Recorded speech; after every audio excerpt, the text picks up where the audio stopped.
Assalamualaikum warahmatullahi wabarakatuh. Hari ini saya ingin menjelaskan tentang koloid. Apa sih koloid itu? Koloid itu adalah sesuatu yang ada sangat dekat dengan kehidupan kita. Susu, santan, spray, pensil alis, lipstik, mayones, itu semuanya koloid. Nah, koloid itu sebenarnya apa? Seperti apa? Berapa fase? Koloid itu terletak, koloid ini sendiri terletak antara larutan sejati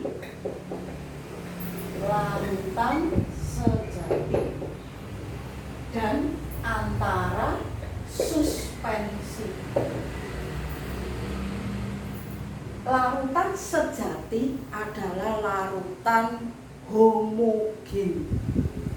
Misalnya larutan gula, larutan garam dapur. Itu kalau kamu punya garam dapur, kamu larutkan dalam air. Larut sempurna bukan? Sudah tidak bisa lagi dicari mana garamnya. Nah, itu disebut dengan larutan sejati. Kenapa kok bisa nggak nampak? Ya karena saking kecilnya zat yang terlarut. Suspensi berarti kalau ini tadi partikelnya kecil sekali, suspensi partikelnya besar. Kita bisa melihat perbedaannya. Misalnya kita punya larutan kanji, kita aduk larut, kita tunggu beberapa saat, kanjinya kan akan nampak. Pasir kita larutkan dalam air, kan nampak itu. Kenapa kok bisa mengendap? Tidak seperti larutan sejati. Karena pada suspensi itu partikel zat terlarutnya sangat besar, maka dia akan membentuk dua fase. Bagaimana kalau koloid? Koloid itu terletak antaranya. Jadi kecil tidak, besar tidak. Contohnya kalau kita punya susu Denko, kita larutkan dalam air, kita aduk, kita pasti bisa melihat butiran-butiran susunya. Tapi waktu kita saring, kita tidak bisa mendapatkan susunya, bukan? Beda dengan larutan kanji kan kita bisa. Karena koloid memang terletak antara keduanya, besar tidak, kecil tidak. Jadi kalau larutan sejati ukuran partikelnya 10 pangkat min 7, ini 10 pangkat min 5, koloid antara 10 pangkat min 7, antara 10 pangkat min 7 sampai 10 pangkat min 5.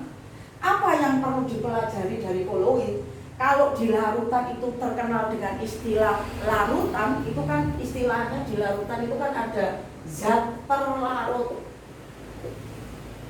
sama pelarut, gitu kan? Nah, kalau koloid tidak pakai istilah zat terlarut, pakai istilahnya adalah fase terdispersi.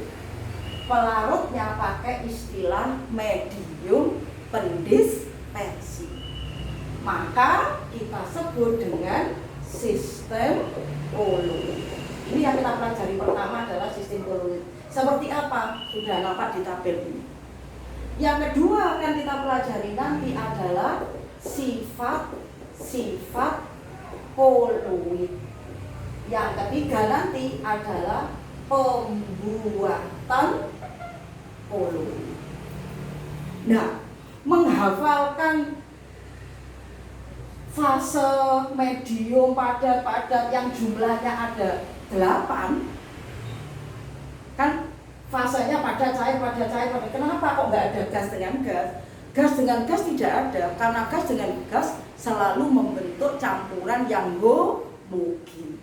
Nah, bagaimana cara menghafalkan ini agar hafal? Maka karena ada 8, maka tangan kita ini, jari kita, maksud saya jari kita bukan tangan kita, jari kita kan kita jadikan 4, karena ada 8 fase.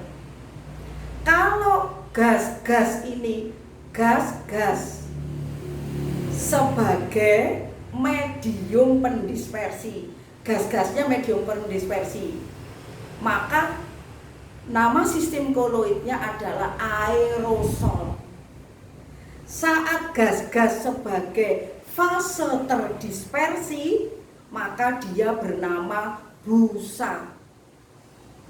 Saya ulang, kalau gas-gasnya ini sebagai medium, nek gasnya sebagai medium, berarti dia disebut apa tadi? Aerosol.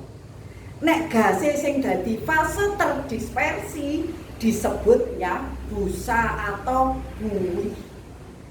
Berarti kan sisa 4. Sisa 4 itu berarti cair dengan cair, emulsi, padat dalam padat, sol padat, padat dalam cair, sol, cair dalam padat, emulsi padat.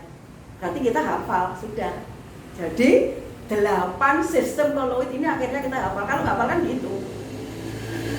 Nah, ini ada contohnya. Sekarang kita ke sifat koloid. Sifat koloid yang pertama itu adalah efek tindal. Efek tindal itu apa?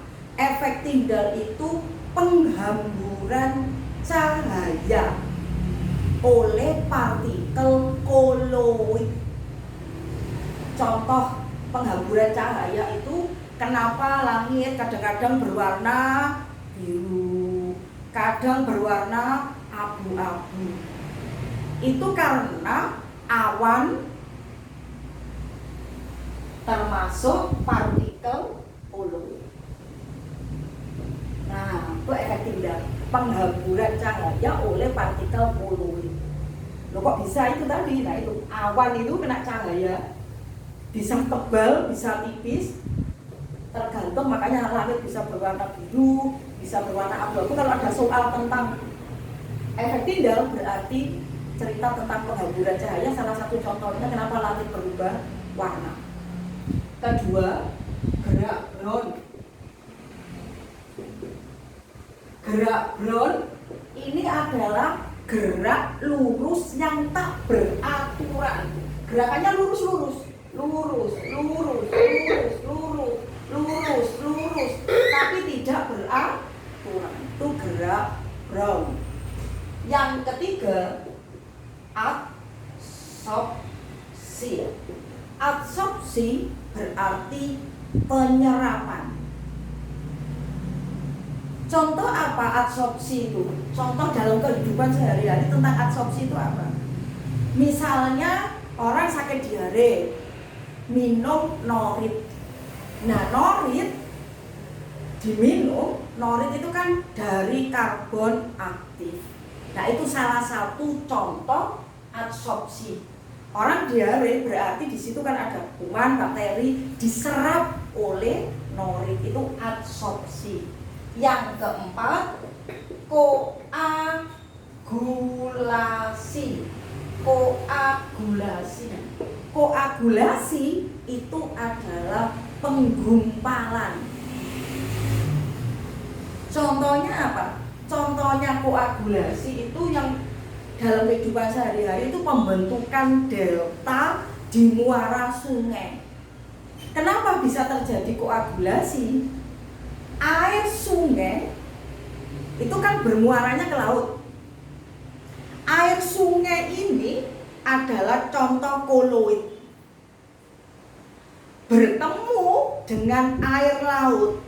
Air laut itu kan mengandung garam, mengandung ion-ion. Lah koloid bertemu dengan ion-ion, terjadilah penggumpalan.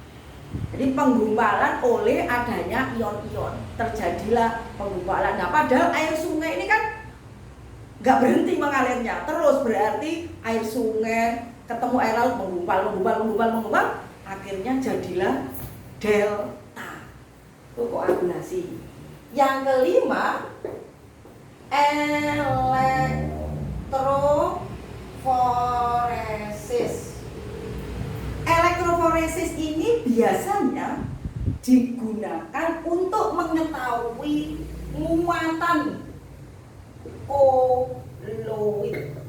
Itu adalah fungsi dari elektroforesis. Yang kelima, yang keenam, dialisis. Dialisis itu adalah pemurnian dari koloid. Membersihkan koloid itu dengan cara dialisis dengan memakai dinding semi permeable.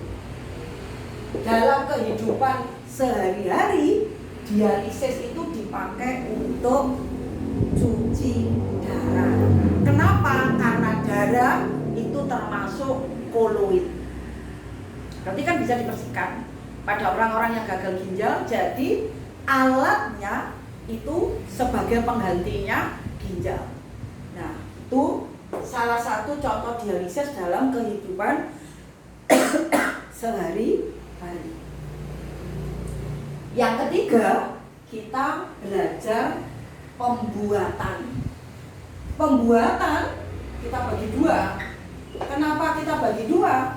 Karena koloid terletak antara larutan sejati dengan suspensi.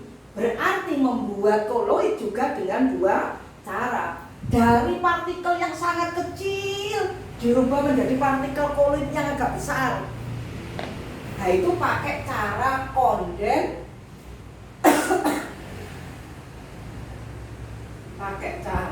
kondensasi. Sementara dari suspensi yang partikelnya lebih besar dibanding partikel koloid, berarti kan perlu diperkecil, dicilikno. Gede dicilikno masih lebih mudah. Nah, itu namanya cara dispersi. Cara dispersi itu biasanya ya cara mekanik. Satu, cara mekanik. Cara mekanik itu seperti apa? Kalau ingin membuat, contohnya ingin membuat sol belerang. Sol belerang. Belerang yang kamu lihat kalau kamu pergi ke Gunung Bromo itu, melihat orang nyekul belerang itu tuh kan brongkol-brongkol gini tuh. Kita haluskan menjadi partikel-partikel yang lebih lembut. Dengan jalan apa? Belerang yang besar itu terserah, digiling boleh, digerus boleh. Ya apa caranya? Halus.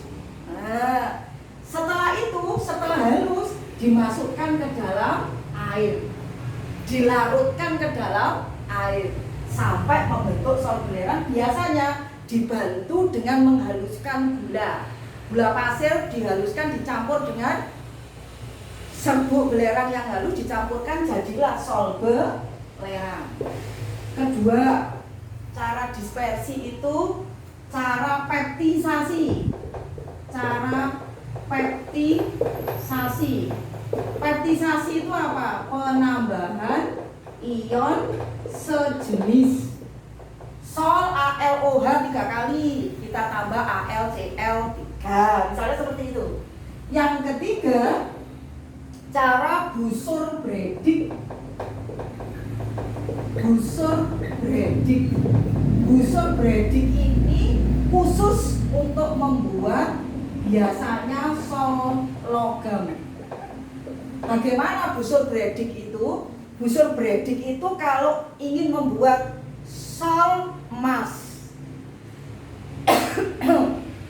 maka logam emas itu dibuat seperti kawat, dipelengkungno. Kalau kamu coba buka buku referensimu, buku peganganmu itu kan ada kawat yang dipelengkungno ini. Nah, ini dimasukkan ke dalam air, ini dihubungkan dengan arus tegangan tinggi. Apa yang terjadi? Maka di sini akan terjadi loncatan bunga api listrik. Nah, akhirnya kan logam yang besar itu, yang keras itu tadi kan nggak mungkin kan kita haluskan. Nah, dengan lompatan ini tadi kan hancur gitu. Nah, akhirnya terbentuklah suatu sol. Nah, itu cara Busul Brady. Cara kondensasi itu dengan cara reaksi kimia. Yang pertama yaitu reaksi hidrolisis. Ini contohnya adalah pembuatan sol FeOH 3 kali. Bagaimana cara membuat sol FeOH 3 kali? Itu dari air mendidih. Air mendidih. Jadi air mendidih ditetesi dengan FeCl3. Ini soal yang paling sering keluar itu. Jadi air mendidih itu ditetesi FeCl3 akan terbentuk sol FeOH 3 kali. Ada lagi yang kedua yaitu reaksi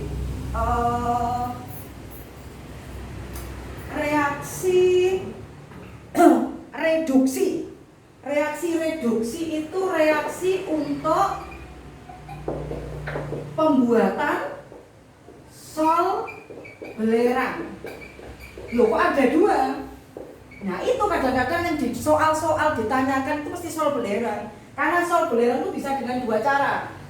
Kalau dari bongkahan belerang pakai cara mekanik dengan cara dihaluskan, bisa juga dengan reaksi reduksi. Apa yang ditambahkan yaitu kalau kita punya H2S ditambah dengan SO2 menjadi 2H2O plus S. Nah, jadilah sol belerang. Yang ketiga, pertukaran ion. Yang ketiga, pertukaran ion.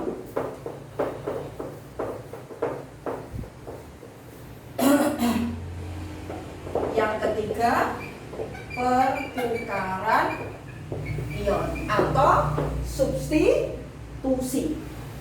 Contohnya adalah H2S ditambah AS2O3 menjadi AS2S3 plus 3H2. Untuk sifat-sifat koloid, koloid itu kan ada yang bersifat liofil, ada yang bersifat liofot, bisa kalian baca. Mengingatnya mudah. Feel, I feel you. Saya suka kamu. Liofil berarti suka. Lio itu pelarut, medium pendispersinya. Jadi liofil itu adalah koloid-koloid yang suka akan medium pendispersinya. Kebalikannya apa? Liofob. Fob itu dari kata fobia. Fobia itu apa? Takut, nggak suka. Jadi liofob berarti koloid yang tidak suka pada medium pendispersinya. Gitu ya. Itu sifat-sifat itu kamu baca sendiri, insya Allah bisa dipahami. Oh, kalau liofil itu gini, liofil itu bisa kamu pelajari. Nah, sekarang sedang tren itu kan COVID itu kan plasmanya seperti apa? Lemak. Nah, itu makanya kita itu mencuci dengan sabun itu jauh lebih efektif. Kenapa? Karena di sabun itu ujungnya satu hidrofob, satunya hidrofil, satunya suka air, satunya suka lemak. Hidrofil, hidrofob.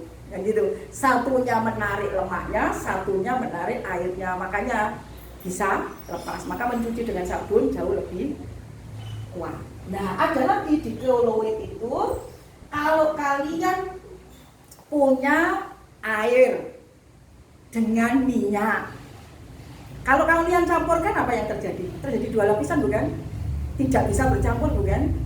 Maka kalau kamu kasih sabun, terus kalian kocok, nah jadi emulsi. Kalau gitu sabun itu berfungsi sebagai apa? Sabun itu berfungsi sebagai emulgator. Jadi, terus kalau ada susu itu kan lemak dengan air. Buktinya apa? Kalau besok, sekarang buat susu, basi, besok pagi kan lemaknya di atas air. Kok bisa bercampur ya? Nah, Allah itu maha besar. Di dalam susu itu sudah ada emulgatornya, namanya kasein. Jadi sambil dibaca-baca buku paketnya, apa yang tidak bisa saya jelaskan di sini, tinggal kalian baca-baca. Saya kira cukup belajarnya untuk hari ini. Selamat belajar, selamat berlatih, mengerjakan latihan-latihan soal pilihan ganda. Terima kasih. Assalamualaikum warahmatullahi wabarakatuh.